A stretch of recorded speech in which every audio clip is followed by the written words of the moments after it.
ბატონ გელაზე იძახიან რომ დადისო მაიბახითო და რითი მოვიდა ბატონი გელა შეხედე ახლა ერთი წამით. დილა მშვიდობისა ბატონო გელა როგორ ბრძანდებით? გამარჯობა. ბატონო გელა. რა ხდება? ხალხი წერს კომენტარებში რა ჰონს აპიარებთო ბატონი გელა მაიბახით დადისო. მაიბახის საშუალება სად არის? მაიბახის საშუალება რო იქნება მაშინ მაიბახით მივიდა. ბენზინი გაძვირდა ბატონო გელა. 5 ლარია ბენზინი და ახლა მაიბახი 40 ლიტრა ბენზინი ყავს. ნამდვილად. პირველი დათო, ოღონდ ახლა ჩასაფრებულები ხარ თქვენ. პირველი ოღონდ რემენი უნდა გაიკეთო. გაიგე? ეს არის შენი თავის პატივისცემა. მერე პატრულის თანამშრომლების პატივისცემა. ოღონდ ყველა ამბობს და განაწყენებულია პატრულზე, არა. მე გელა ბარკალაია ბევრს ვიცნობ, ბევრი მიცნობს, მაგრამ ეს რემენი უნდა გაიკეთო და თუ არ გაიკეთებ დაგაჯარიმებენ და მე რასტილი ხარ. კანონს უნდა დაემორჩილო. შედაც უსაფრთხოებაა რა. უსაფრთხოებისთვის არის რემენი, ეს პირველი. მეორე, ახლა მეორე. სახუში რომ მოვდივარ. მე ყოველდღე თქვენ ხედავთ რომ საჩუქრით მოვდივარ და ჩემი ძმა რაღაც არ ყოფილა გუშინ კარგად და ეს საჩუქარი ისა ჩემ ძმას გადაეცა. აჰა. მესამე არის ის რომ ახალი ბოტასებია ბატონო გელა? ო ბოტასი გარეკლამე ბიჭო მაჩუქა იმკასა გამირეკლამეო მითხრა დაშინდებში ყიდიდნენ ბოტასებს. უყურე ეს ავტომობილი დათო ხო არიან გაბლატაებული გოიმები. მამამ რო უყიდა მანქანა და მამა ფული მომედა ჩაასხამს ბენზინს და დადის. კი, მაგრამ დღეს უკვე ხო ხედავ რა დღეში არიან. ყველა იძახის ბატონო გელა ელექტრომობილი, გიბრიდი, ელექტრო. უყურე, მე ხო გეუბნებოდი თქვენ რომ დღეს არ არის მე ხვალ იქნება და ის ხვალ არის დღეს. დღეს უკვე მოვიდა ელექტრომობილების დრო. ახლა ჩემზე უკეთესად საქართველოში ვინ იცის ავტომობილი? არის შენ გიგულება ვინმე? და უყურე. აი რას უწუნებ? აი უყურე, გეუბნები 2 წელიწადი ამ ავტომობილი დავდივარ. და ჩვენ უკვე ამის ოფიციალურად უკვე საბუთი გვაქვს თელ ჩინეთში გვაქვს უფლება რომ ეს ხონჩი გავყიდოთ და ახლა მე არ ვამბობ იმას ზღაპრებს რო ყვებიან და მიაწერენ რაღაცას ჩვენ ამის ოფიციალური დილერები არ ვართ მაგრამ ხვალ ოფიციალური დილერებიც ვიქნებით აი ამას ძირითადად იყინებენ ადამიანები ვისაც ჭკუა აქვს გაიგე და რატომ უნდა ჩავასხახლა 5 ლარიანი ბენზინი თან ამას როცა ყიდი ამას უნდა გარანტია, ხო? მე მინდა ისეული უთხრა მოსახლეობას, რომ აი ხო ხედავთ, ორშაბათს იხსნება, სამშაბათს იკეტება, რატომ? ახლა 4 კომპანია ეგრევე დაიკეტა, რატომ? უყურე მე რაბი რა არის. ამ ავტომობილს რო ყიდულობ, რომ ხვალ ერთი წითელი აგინთოს, ვინ ჩაგიქროს და მე არ მინდა ახლა თქო, აგერ ერთი მანქანა არ მინდა ახლა რომ ვაჩვენოთ.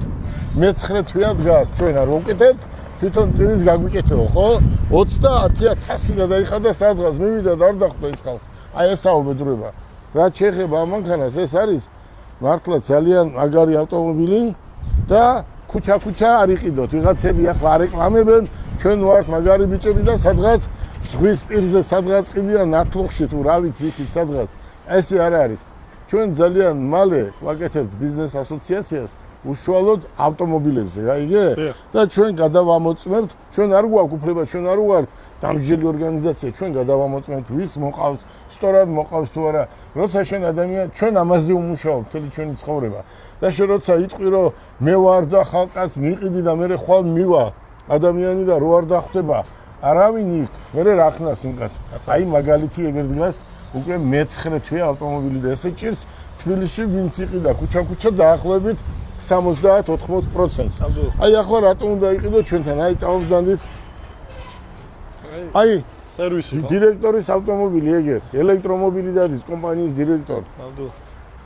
ახლა მთავარი არის მაინც სერვისი, ხო? კომპანიაში არის სერვისი. და როცა ჩვენ რატო ვაკეთებთ ამ ბიზნეს ასოციაციას? ჩვენ ზუსტად ვიტყვით რომ სად შეიძლება გაკეთება, სად არა. უყურე დათო როგორ არის, მე რავი, როგორ არის. უნდა ბევრი იყოს კონკურენცია. თქვენ ახალგაზრდები ხართ, ხო? ბევრი ახალგაზრდები არიან და საიდანაც ხო უნდა დაიწყო, მაგრამ ტყუილით კი არ უნდა დაიწყო, უნდა დაიწყო პატარა, მაგრამ სიმართლეთ. აი უყურე, ახლა ჩვენ როგორ ვმუშაობთ. აი უყურე, რამდენი ავტომობილი დგას აქ, შეხედეთ. ეს არის ყველა BYD-ის ავტომობილები, ხო? და ამას რეალურად ვაკეთებ. შეხედე. აი ამ ავტომობილს შეხედე, ჩვენ ხონჩის ვინცაც მივყიდეთ, მინდა ყველას უთხრათ, რომ ჩვენ ძირითადად ყიდულობენ ტაქსის მძღოლები, ხო? ჩვენ ერთი წუთი მერაბი მანქანას აგარ გავაჩერებ. ადამიანი ტაქსისტვის მუშაობს, ხო? გუშინ ახლა ერთი კაცი მოვიდა, დაზღვეული მაქო და რა ვქნაო და სადაზღვეოს ვთქვია, რომ 7 თვის მერე მოგიტანებენ ეს. მოვიდა პირდაპირ და შიტოკი აგერ მოხსენით. და მივეცით. აი კრილო, მოდით, აგერ ეს არის ხონჩის, რითაც მე დავდივარ. აი უყურე, კრილო მოხსენით, მივეცით. კარი მოხსენით, მივეცით. აგერ შეხედე კიდე რაღაცები ბიჭებს მოუხსნიათ და ნაწილს აძლევენ. რატომ? იმიტომ რომ ეს ავტომობილები ჩვენ არ უნდა გავაჩეროთ. რა არის აბა, მაგარი ბიჭი ხარ, მაგარი ბიჭობა არა, 3 ფუთი ღვინო დალიო, ხო? მაგარი ბიჭობაა, რომ არასდროს ადამიანი არ უნდა აწყენინო და რასაც ეთყვის გაუკეთო. ახლა ეს ელექტრომობილი, ყვირის ყველა ელექტრომობილი და 90% არის ეს, ხო, ვინც ყიდის, ჯერ უნდა ისწავლო, შენობა უნდა გააკეთო. აბა გეუნები, შენი ყიდი ავტომობილი და გეუნება. იცი რა, ჩოხატაურში მაქვს იქ, აი კონტრაქტი დადებული და ჩოხატაურში არც ის ავტომობილი ვინაა და მიხვალ შენ ახლა ჩოხატაურში და ეტყვი რომ მანქანა გამიკეთებო და გეტყვი შენ პატრონი არ გიყავს კაცო, ვინ არის ამის გამკეთებელი, ხო იქა. აი ესაა ზუსტად, მოდი, აგერ ფარებიც გაუყიდიათ და ესეა. ჩვენ ავტომობილებს ვშლით და ეგრევე როცა ადამიანს დაჭირდება ვყიდით მასზე. დამტენებიც ახლა აქ 8-9 დამტენი გვიყენია. აი როგორ ვაკეთებთ, აი ელექტრომობილი, აი შეხედეთ ელექტრომობილი, აი შეხედეთ რას უკეთებთ ამ ესა ელექტრომობილებს, აი შეხედეთ ბიჭები აგერ შლიან თლიანად და შიგნით უკეთებენ ხმაური რო არ იყოს. ხმის იზოლაციას, ეს ძალიან მაგარი ავტომობილებია ჩვენ, ამ ავტომობილებზე რიგი გვაქვს აქ, ხო? რეალურად ყოველ დღე 4-5 ავტომობილი იყიდება ჩვენ და რატომ? იმიტომ რომ მის უკან პატრონი დგას, რომელსაც შესტომას ჩვენ არ დავაშვებიეთ, რაც შესაძლებელია ყველაფერს გავაკეთებთ და აი ეს არის ადამიანისთვის მომსახურეობა, რო ვიძახით მომსახურეობა რა არის. აგერ ახლა გაიყიდა BYD, აი ვაჩვენოთ. შეერთებული გვაქვს ტენით. აი უყურე როგორ არის, გაიყიდა კიდევ BYD, აი როგორ არის მუშაობის პრინციპი. აი გაიყიდა ავტომობილი, შეხედეთ BYD მანამდე იქნება ჩვენს გაყიდვაში, სანამ მე ვიქნები ცოცხალი, გაიგე? აუცილებლად. თავით რო ჩამოიყიდოს ვიღაცებმა. რო ჯღაბნიან წერილებს, რო ჩვენია BYD არის ყველასი, ვინც გაყიდის. წესიერა და პატიოსნად. აი შეხედე როგორ იტნება. აი შეხედეთ. აი დღეს უკვე ავტომობილი ესე უნდა გაყიდო. თლიანობაში დაუტევო მერაბი, მერე აუხსნა იმ კაცს, რომ აი როგორ არის, როგორ იქნება, როგორ წარმოგიდგენია, აი ეს არის ჩვენი დამტენი. ჩვენ ყველაფრისთვის ვართ მზად. როცა დავიწყეთ ამაზე მუშაობა, ესე ხო არ არის ჰაერში მანქანის გაყიდვა მინდა. აი შეხედეთ მათე მოტორსის დამტენები. და 10 მეტრიანი კაბელი და ამას კიდე დამატებით ვჩუქნით. 10 მეტრიანი კაბელი დასატენად, აი სადმე რო წახვიდე რესტორანში ან სადმე, 10 მეტრიანი კაბელი ცოტა არ არის. იხვალ და დატენით. რაც შეეხება ჩვენ უკვე რეკორდი მოხსენით ამ ელექტრო და ჰიბრიდის ავტომობილების გაყიდვაში. BYD, ჩანგანი, ჯეტური, რა ვიცი, სხვადასხვა ავტომობილები ეს უკვე გახდა დღეს საქართველოში ძალიან მაგარი პრესტიჟული. მინდა იცოდეს მოსახლეობამ, აი ეს არის თლიანად ჩვენი პროფილაქტიკა, სადაც ავტომობილები კეთდება და მთავარი ის არის. ახლა მოდი ნახოთ კიდე ერთი ავტომობილი, რომელიც უკვე გაიყიდა გასასვლელში. აი ეს უკვე კიდე აგერ. ეს არის კიდე ჩვენი აი ყველაფერი გვაქვს ამ წუთას ეს თლიანად არის ჩვენი პროფილაქტიკა. ყველაფერი ადგილზე კეთდება აქ. ეს საქმე ჩვენ ვიცი ძალიან კარგად და აი ახლა განახეთ. ბატონო გელა, ახლა მე მინდა გაჩვენო, თქვენ ჯერ არ შემოსულხართ. მე მინდა გაჩვენოთ ცარიელი შოხი. არასდროს ესეთი ცარიელი არ. მანქანები აღარ დაგახვედროთ, ბატონო გელა. მე რა ხელი მოგიდე არ ჩამოვარდეს. სულ გაგიყიდეთ ყველაფერი. შეხედეთ, მანქანები არ გაშოურო. ცარიელია ცენტრი, დირექტორ შეხედეთ. აი ამას ქვია დირექტორი. კოტე, მოდი აქ.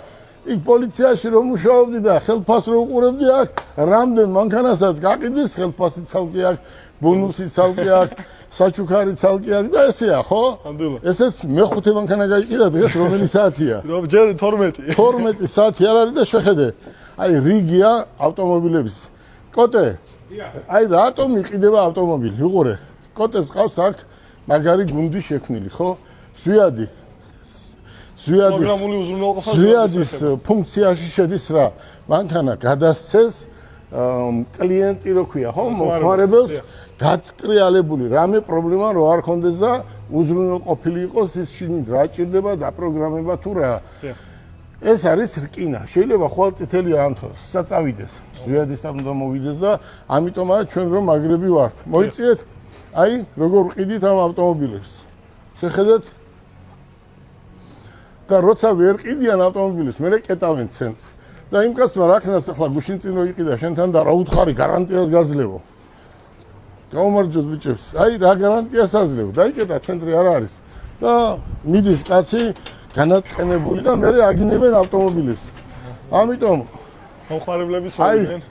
მომხმარებელი ვისიც არის ეს ავტომობილი? ხო, ეს ავტომობილი. კი, თან მეგრელები არიან ბატონო გელა. მეგრელები აბა სხვაგან რო არ იყიდიან ხო იცი ავტომობილს. მეგრელები და სვანები სხვაგან რო იყიდიან მანქანა შენ სამსახურიდან გაგიშლებ. მაგას თუ დავაფიქსირებთ. როგორ უნდა შეიძინოს მეგრელმა და სვანმა სხვაგან მანქანა და კიდე დანარჩენმა საქართველოს. შეუძლებელია. გილოცავთ ამ ავტომობილს და ძალიან მაგარი ავტომობილია. ხო ხედავ დღეს მაინც შეიძლება ადამიანს ფული ქონდეს, მაგრამ მაინც ძალიან რთულია, როცა შენ 5 ლარიანი ბენზინი უნდა ჩაასხო. ნამდვილად. ცარიელი შოურუმი გამოაჩინეთ, ცარიელი შოურუმი. ახალი კანონი დაგეხმარათ, თუ თქვენ ხართ მაგრები. ჩვენც მაგრები ვართ, ბატონო გელა, ტრაბახის გარეშე. აი შეხედე, დაიცალა ჩვენი ცენტრი, ვინაიდან ჩვენ რეალურად უმუშაობთ. ხო იძახოდნენ, რომ მე ჯიტურის დილერი ვარ. შენ ვინ გეკითხება, ვინ რისი დილერია, ხო? შენ თავარია ლიცენზია ქონდეს ავტომობილის გაყიდვის, გაიგე? და ახლა გუშინ რაღაცა დაიწყე, აგრესიით კი არ უნდა დაიწყო ბიზნესი უნდა დაიწყო სინდისით, ნამუსით, კაცურა და მოდი და ბევრ რამეს გასწავლი კიდევ. აქტია ბატონო გელა, აი აქ სუჯეტურები იდგა და არც ერთი აღარ დგას ახლა. თითქმის ყველა ავტომობილი ამოიყიდა ბათუმშიც, ქუთაისშიც და ველოდებით 14 დღეში ველოდებით ისეთ ავტომობილებს, რომ საქართველოში ჯერ ნამყოფიც არ არის. აბა ბიჭებო, გისურვებთ წარმატებას და თქვენი იმედი მაგ და მიხედეთ საქმეს. აბა